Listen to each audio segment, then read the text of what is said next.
Hey Chazstan, you wanted a tutorial on how to color, so I am going to do that for you. Well, I'm going to start off with a sketch. I had to find one because I didn't want to sketch stuff already out. So it's going to, it looks a little messy, but the colors will shine through, I think, maybe.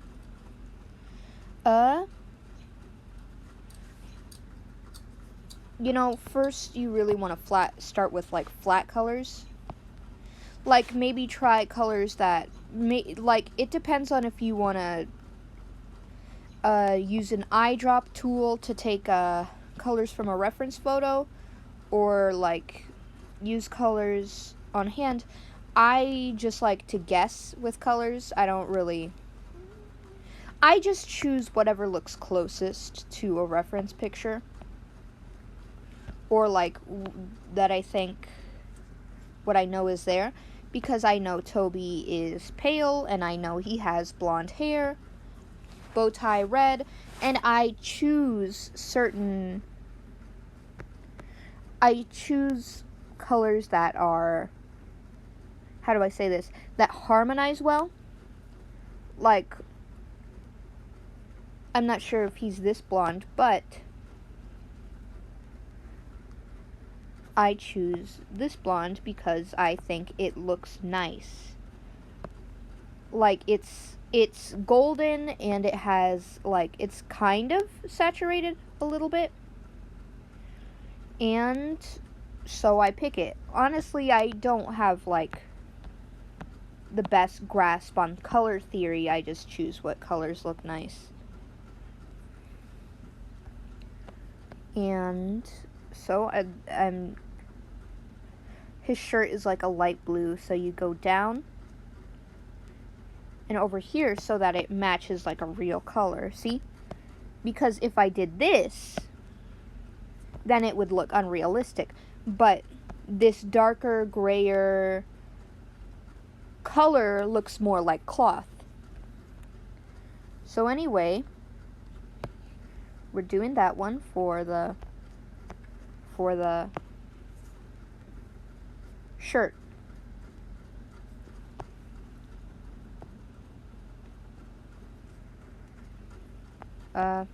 I'll edit this down so that it is I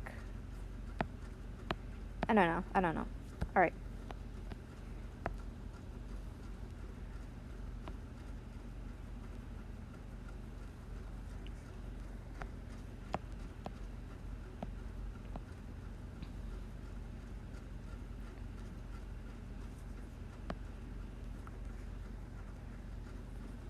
Sorry.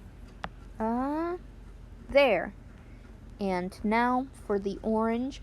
Since orange and blue are contrasting colors, you really want to contrast, with the orange. You want it to be orange, but you also want it to be the same saturation of the blue. Maybe a little lighter, so it looks softer against the colors and it's not too overwhelmingly, I don't know how to say it. I'm not sure. Okay, that's not gonna work. Okay. Bam. Yeah, there. Let's just get rid of that. Bam. I'm not gonna be doing a real full color because, I don't wanna do that.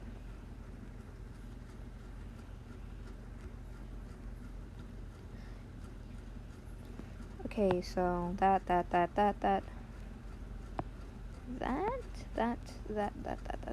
I'm just gonna, give me a second. And above that, I am going to do a red bow tie. Again, saturation is always super important. All the time, every day, all the time. Anyway, there's the bow tie. Damn it, the hands again. I have to do the skin. More skin. That's my motto. More skin. Am I right, Valerie? Valerie, am I right? Don't throw that at me. My sister's in here. She doesn't like me.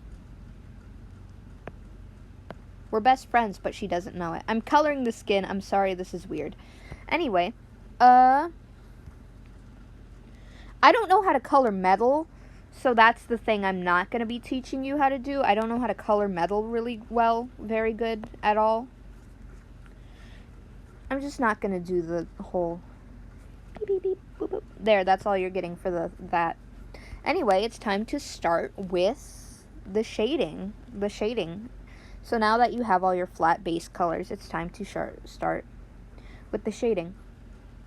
You select, and you choose a really, how do I say it, a watery brush, kind of. See, like, it's flat, it's nice, and you do a low saturation. For skin, I like to start with a thin layer of red, and then I like to blend it. Oh shit, that was on the same. Okay, another thing. For the skin, always do a layer above so that you don't accidentally smudge the thing. So you don't accidentally smudge the color off and leave weird white messes. I like to start with a thin layer of red.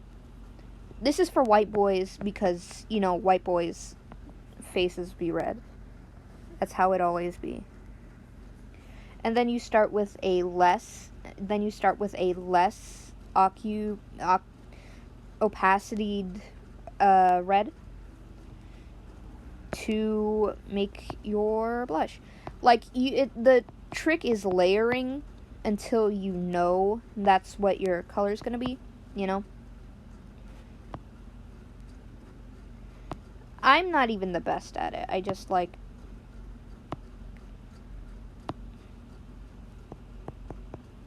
Seriously? Alright, give me a second. Like, it depends on how red you want your face to be. Blushing is fine, but, like, I like to do, like... I always make my character, like, very red. Not very red, but, like... so that their face looks like skin, you know?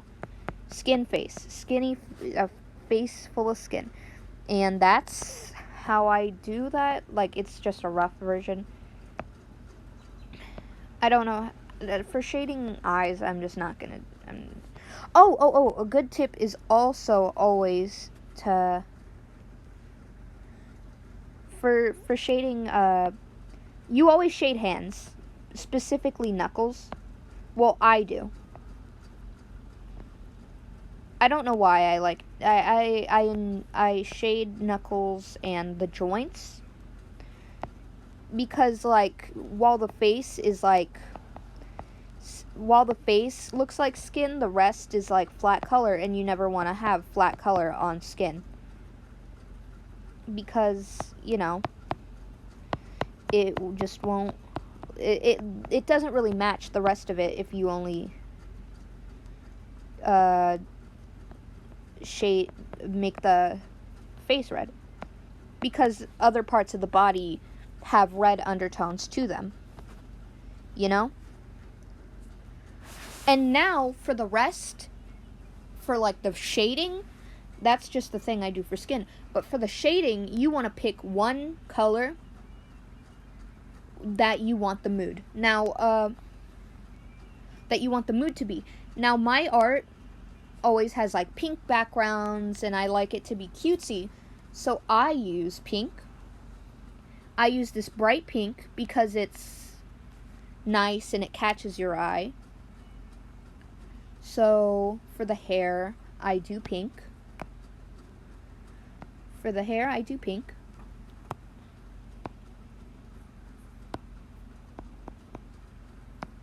And, oh wait, oops, on the same layer again. For the hair, I do pink. And, you know, for stuff like yellow, it really works because it, like, the pink and the yellow fade to make, like, a nice orangey color. And, you know, you don't have to blend it. I like to blend it. But sometimes straight colors really look super nice. And I think with your style, you do, like, super hard art. you know, like super clear, super visible, non-blended art, you know? Stop laughing, Valerie. And you basically want to do that for all of it. Like, you use the same color for the rest of your picture, unless like it doesn't fit like at all. And you know, you gotta trust yourself with how it's gonna look, because like maybe these colors don't look good together to other people, but I really like the way pink looks on everything. Like, even with dark pictures, I like using pink undertones. Super dark pink though. And even with stuff that you don't think will look good, like pink and blue, it does actually turn out pretty well. See? It makes like a nice purple color.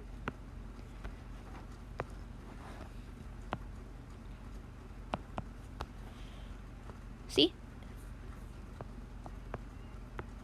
You always want to choose, like, color and mood always affects how you do this.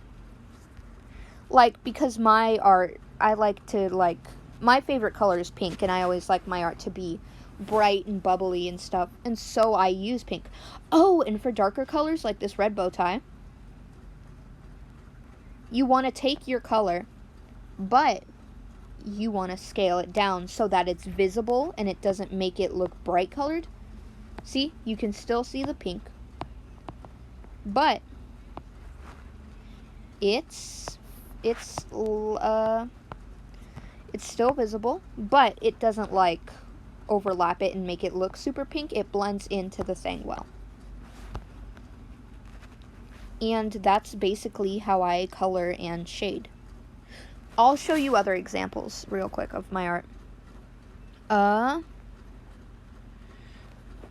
Like, for this stuff in realism, oh shit, sorry. For this stuff and realism, that I do sometimes, of They Might Be Giants, you always use a reference picture. See this blue stuff, like, on reflective lighting, you don't want to listen to me on that, because I'm not really sure how to do that. I still use pink all the time. God, all the time. Where is some dark colored art? There's 3. Color is weird. I don't know. Oh, sometimes you want to go all out and use different colored lines and different color, just random colors. Like, for dark backgrounds, you want to use bright colors, or if you really want it to blend in, you use normal colors. Red and black are like a huge good combination. This one's neon. Sometimes you can use eyesore colors, depending on what the mood is, you know? Where is that piece of art? Yeah, see, this is a garbage piece of art I did, but you know how I said I like pink? This color right here, again, is this. See, so using different shades of it will, I don't know. Yeah, this is a tutorial. I tried my best. Yeah.